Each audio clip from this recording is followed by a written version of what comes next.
1, 2, 3, come on! Hello दोस्तों, कैसे हैं आप लोग। Welcome to new nutrition classes. और यहाँ पे हम लोग पढ़ रहे थे पॉलिटी में हम लोगों ने पिछली क्लास में देखा था मौलिक अधिकारों में अनुच्छेद 19। और अनुच्छेद 19 के थ्रू क्या है हमारे, तो अनुच्छेद 19 के थ्रू जो है हमें छः टाइप के मौलिक अधिकार दिए गए थे, जिसमें अनुच्छेद 19 के ए में क्या है, तो अनुच्छेद 19 के ए में जो है वो है बोलने की स्वतंत्रता। और मैंने आपको बताया था कि इसी के थ्रू ही हमें प्रेस की स्वतंत्रता, इंटरनेट चलाने की स्वतंत्रता और फोन टैपिंग के विरुद्ध कोई भी कार्रवाई करवाने की स्वतंत्रता हमें मिलती है। वहीं अगर मैं बात करूँ अनुच्छेद 19 के बी में क्या है, तो अनुच्छेद 19 के बी में क्या है, शांतिपूर्वक बिना हथियारों के कहीं पर भी बैठक करने की स्वतंत्रता जो है वो हमें अनुच्छेद 19 के बी में मिलती है। अनुच्छेद 19 के सी में क्या है, कोई भी संघ बनाने की स्वतंत्रता, मतलब हम लोग कोई भी राजनीतिक पार्टी बना सकते हैं या फिर कोई संघ हमें बनाना है तो वो हम बना सकते हैं अनुच्छेद 19 के सी के अकॉर्डिंग।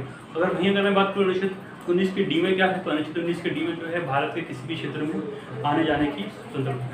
वहीं अगर मैं बात करूँ अनुच्छेद 19 के ई में क्या है, तो ई में जो है वह कहीं पर भी बसने की स्वतंत्रता है। और अनुच्छेद 19 के एफ में क्या था, तो अनुच्छेद 19 के एफ में जो था वो था संपत्ति का अधिकार, जिसको अनुच्छेद 44 के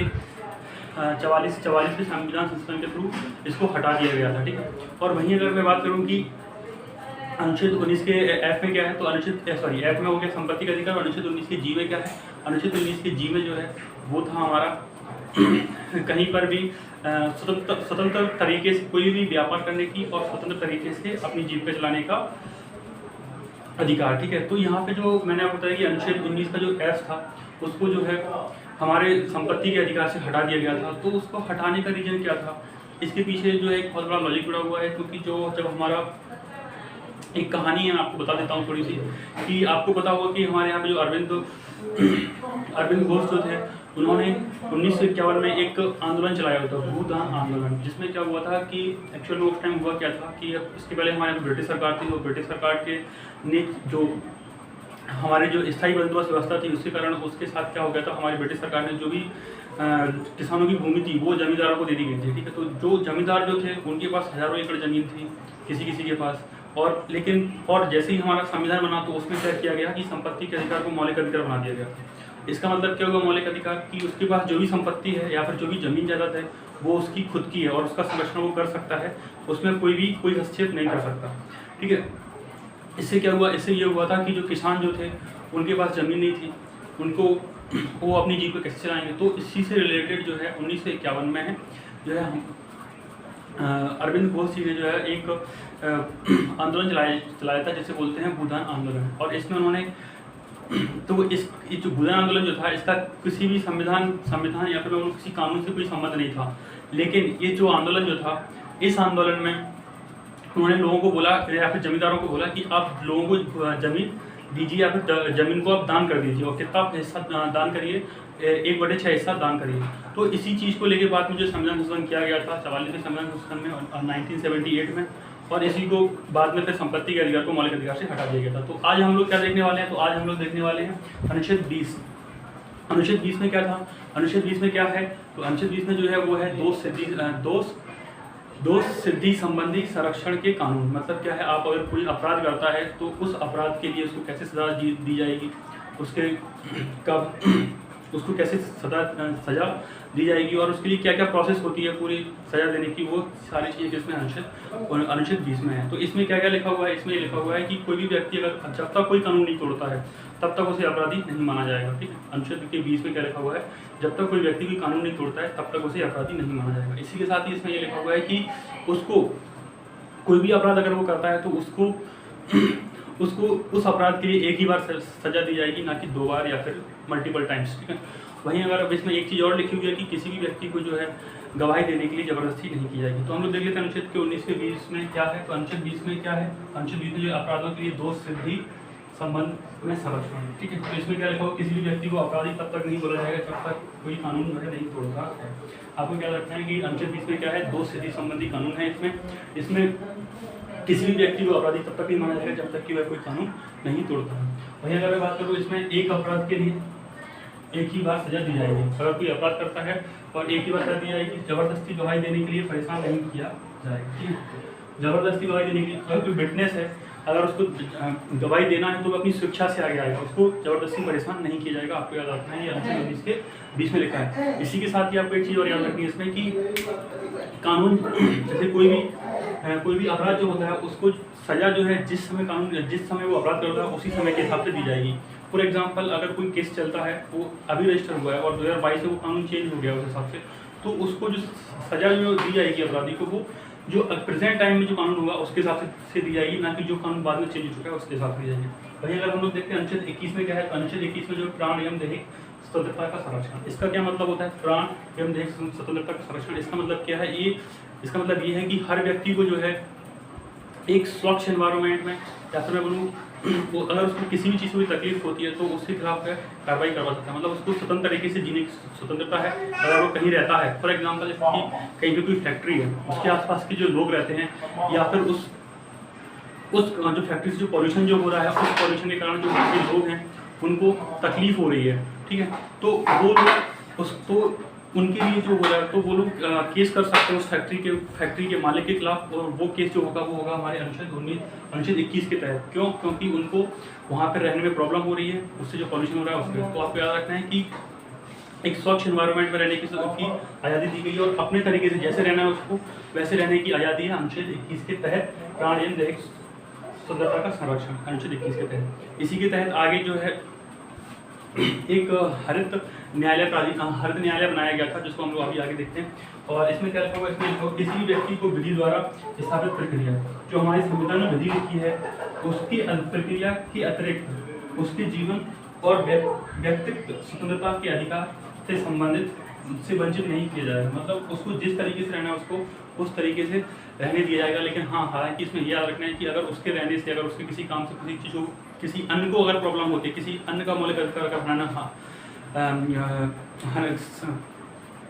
वो क्या बोलते हैं, अगर हनन होता है तो उस चीज़ को, अगर हनन होता है तो उस चीज़ के लिए भी, तो उस संबंध में हमारा जो न्यायालय है उसको रोक सकता है, ठीक है, कि आप ऐसा नहीं कर सकते। मतलब ये है कि आप अपने दायरे में रह के कोई भी काम कर सकते हो, आपको जिस तरीके से रहना है आप उस तरीके से रह सकते हो, लेकिन अपने दायरे में। आपकी स्वतंत्रता के कारण किसी दूसरे को हानि नहीं होनी चाहिए। तो आपको यही है, ये प्राण एवं दैहिक स्वतंत्रता का अधिकार जो है का संरक्षण किसमें है? अनुच्छेद 21 में। अनुच्छेद 21 और 20 आपको क्लियर हो गया होगा। वहीं आपको अगला अनुच्छेद देखते हैं। अनुच्छेद 21 में क्या था? अनुच्छेद 21 में जो है वो है प्राण एवं दैहिक की स्वतंत्रता। इसका मतलब क्या होता है कि हर व्यक्ति को अपने तरीके से रहने की स्वतंत्रता है।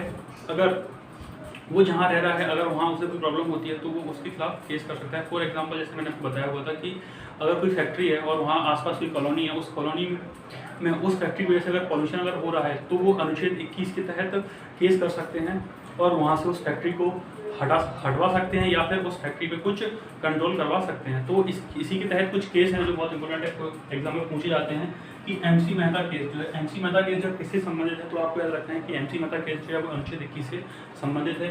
ये जो किया गया था, किस लिए किया गया? तो दिल्ली में जो प्रदूषण हो रहा था उसके खिलाफ किया गया था। कब किया गया था? 1997 में केस एक किया गया था। इसी के तहत बाद में क्या बनाया गया था? राष्ट्रीय हरित न्यायाधिकरण, नेशनल ग्रीन ट्रिब्यूनल बनाया गया था। अब इसे एनजीटी याद रखना, नेशनल ग्रीन ट्रिब्यूनल, ठीक है, एनजीटी याद रखना। क्या? नेशनल ग्रीन ट्रिब्यूनल आपको याद रखना है। कब बनाया गया था? अधिनियम 2010 में पारित किया गया था और अक्टूबर 2010 में तो कब अक्टूबर 2010 में क्या बनाया गया? एनजीटी, ठीक है। तो आपको याद रखना है कि एमसी मेहता जो केस था उसी को ले, उसमें किससे संबंधित था? तो आपको याद रखना है कि अनुच्छेद 21 से संबंधित था। किसके लिए, किसके अगेंस्ट किया गया था? वो दिल्ली सरकार के अगेंस्ट किया गया था, जो दिल्ली में प्रदूषण हो रहा है उसके अगेंस्ट किया गया था, ठीक है। इसके साथ ही आपको याद रखना है कब किया गया था? 1997 में किया गया था। और इसके बाद में जो है हमारी संसद ने एक, भारत सरकार ने जो संसद से जो एक अधिनियम पास किया था उसे बोला जाता है राष्ट्रीय हरित न्यायाधिकरण अधिनियम 2010, जिसके तहत क्या बनाया गया? अक्टूबर 2010 में क्या बनाया गया? राष्ट्रीय हरित न्यायाधिकरण बनाया गया था। क्या बनाया गया था? राष्ट्रीय हरित न्यायाधिकरण, मतलब नेशनल ग्रीन ट्रिब्यूनल बनाया गया था। आपको ये याद रखना, ठीक है। तो कौन सा केस है? एमसी मेहता केस है। किससे संबंधित है? अनुच्छेद 21 से संबंधित है। इसी के तहत ही एक और केस आता है, वो है पीएस पुत्तास्वामी केस, ठीक है। पीएस पुत्तास्वामी केस जो था वो कब का है? अगस्त 2017 का है। और इसमें ये बताया गया कि इस केस को बाद में जब इन्होंने जीता तो इसको बोला गया कि जो इसका प्राइवेसी जो होती है, प्राइवेसी भी एक मौलिक अधिकार है। आपको याद रखना है कि प्राइवेसी, अगर किसी चीज़ से किसी की प्राइवेसी भी भंग होती है तो वो भी एक मौलिक अधिकार है। ठीक है। और किसके तहत आता है, तो अनुच्छेद 21 के तहत आता है, आपको रखना है। किस केस के बाद ये प्रूफ हुआ, तो ये होगा PS पुत्तास्वामी केस। कौन सा केस, PS पुत्तास्वामी केस और MC मेहता केस, दोनों चीज़ें आपको याद रखनी है। इसी के साथ ही अनुच्छेद इसमें अनुच्छेद बाद में संशोधन किया गया था, अनुच्छेद 21 का ए या फिर अनुच्छेद 21 का अगर आप हिंदी में याद रखें तो अनुच्छेद 21 का। इसके तहत क्या किया गया था कि इसके तहत एक संशोधन किया गया था और इसको बाद में इसमें क्या जोड़ा गया कि जो जितने भी राज्य हैं या फिर उनकी हमारे देश में 6 से 14 वर्ष के जो बच्चे हैं उनको राज्य जो है निःशुल्क शिक्षा देगा, ठीक है। तो ये किसमें जोड़ा गया है, अनुच्छेद 21 के काम है या फिर अनुच्छेद 21 के ए में जोड़ा गया है। कब जोड़ा गया है, तो 86वां संविधान संशोधन जो हुआ था हमारा 2002 में, उसके तहत जुड़ा गया है। आप करते हैं 6 से 14 वर्ष के आयु के समस्त बच्चों को निःशुल्क शिक्षा देना अनिवार्य है, राज्य का एक दायित्व बनता है, ठीक है। इसको मौलिक कर्तव्य भी जोड़ा गया था बाद में, वो भी हम लोग देखेंगे। तो आपको यहाँ पे अभी याद रखना है अनुच्छेद 21 का ए। इसके बाद हम लोग देखते हैं अनुच्छेद 21 अनुच्छेद देखते हैं अनुच्छेद 22। अनुच्छेद 22 में क्या है, तो गिरफ्तारी से संबंधित कानून इसमें है। अगर कोई व्यक्ति अपराध करता है तो उसकी गिरफ्तारी से संबंधित अगर कानून है, तो इसमें सबसे बड़ा कानून यही है कि सबसे पहले इसमें क्या लिखा हुआ है, इसमें लिखा हुआ है कि गिरफ्तारी का कारण बताना होगा कि किसी व्यक्ति को अगर गिरफ्तार किया जा रहा है तो उसका कारण क्या है, उसको किस रीजन से गिरफ्तार किया जा रहा है, इसमें लिखा हुआ है, ठीक है। और इसी के साथ ही उसको क्या है, अपने मनपसंद का वकील करने की स्वतंत्रता है, या फिर वो अपने वकील अगर उससे कोई भी पूछताछ अगर की जाती है तो वो अपने वकील को साथ में ही पूछताछ करवा सकता है कि वो उसका वकील उसके साथ रहेगा, ये उसको स्वतंत्रता है अनुच्छेद 22 के तहत। और इसी के साथ ये भी स्वतंत्रता है कि उसको 24 घंटे के अंदर न्यायालय में पेश किया जाना चाहिए, ठीक है। 24 घंटे के अंदर न्यायालय में भी उसको पेश किया जाना चाहिए। और इसके साथ इसमें एक चीज़ और है, निवारक गतिविधियों की बात की गई है। निवारक गतिविधियों का मतलब क्या है कि फॉर एग्जाम्पल कोई सभा चल रही है या फिर मैं बोलूँ कि किसी कोई नेता जो है भाषण देने आ रहा है किसी क्षेत्र में, और वहाँ पे कोई ऐसे लोग हैं जिनसे ये वहाँ की पुलिस है या फिर उनको ये लगता है कि ये जो है यहाँ जो भाषण अगर या फिर कोई सभा जो हो रही है नेताजी की, उस सभा में ये लोग कुछ गलत काम कर सकते हैं, तो उनकी पहले से ही गिरफ्तारी कर ली जाएगी, ठीक है। ऐसे लोगों की संदिग्ध लोग जो होते हैं कि ये यहाँ पे कोई गलत काम कर सकते हैं, तो ऐसे संदिग्ध लोगों को पहले से ही गिरफ्तार कर लिया जाएगा। कोई फंक्शन या फिर कोई सभा आयोजित की जा रही है और उस सभा में अगर वहाँ की पुलिस को अगर ये लगता है कि ये लोग कुछ गलत काम कर सकते हैं, तो ऐसे संदिग्ध व्यक्ति को पहले से गिरफ्तार कर लिया जाएगा। इसका मतलब क्या होता है, निवारक गतिविधियाँ। तो हम लोग देख लेते हैं अनुच्छेद 22 में क्या है। कुछ दशाओं में गिरफ्तारी एवं निरोध से संरक्षण, ठीक है। गिरफ्तारी एवं निरोध से संरक्षण किसमें है, अनुच्छेद 22 में है।